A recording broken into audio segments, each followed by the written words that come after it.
Ntuuse nate n'essula yaffe eya 29 era ng'essula eya 29 eriko omutwe ogugamba nti Kasatiro bakamutema. Kasatiro bakamutema.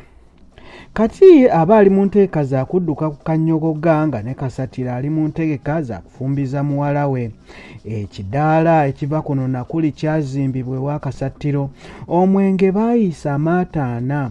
Ente nnamba eyattibwa gattako embuzi 3 zikimeeme nazo tezaalutonda.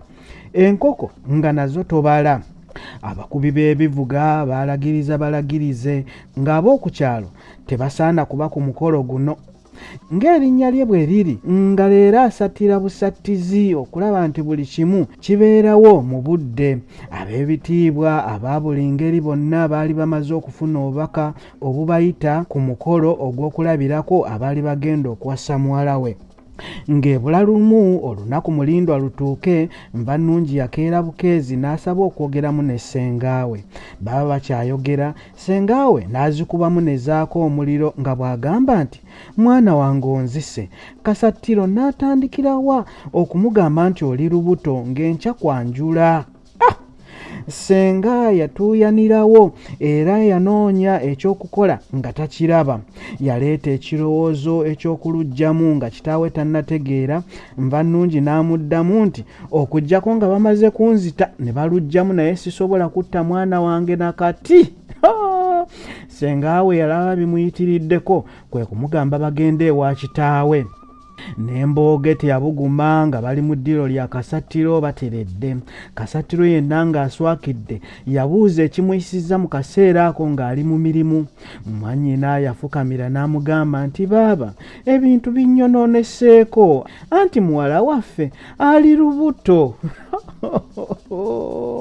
Kasatiro yasiriikirira n'aba ng'atawulidde ng'atadde emikono gye gyombi ku mutwe era ng'akotesa omutwe okumala akabanga.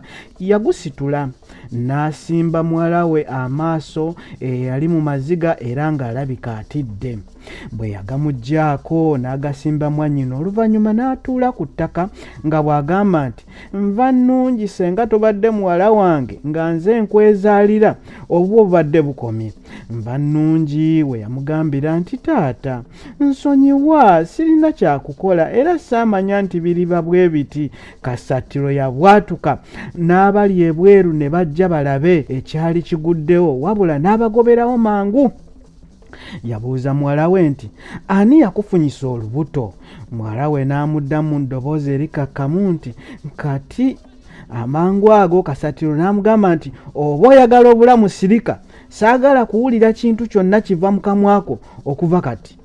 Mu buvumu obw'ekitalo, Kasatiro yategeeza muwala we ebigambo bino, "Olunaku olw'enkya lujja kubaawo nga bwe nalutegeka. Ojja kujja bakulabe era byonna bwe binaggwa senga wakutwala awantu olubuto baluggyemu.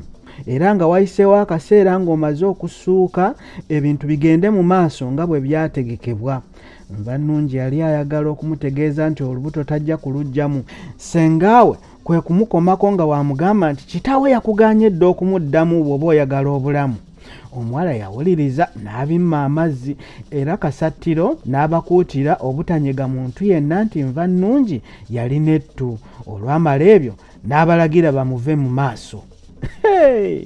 Bwe ntyo nno essuula nayo n'engimalako ate muninde mweddako ng'Omukama akkiriza. Awangaale nnyo Ssaabasajja Kabaka wa Buganda.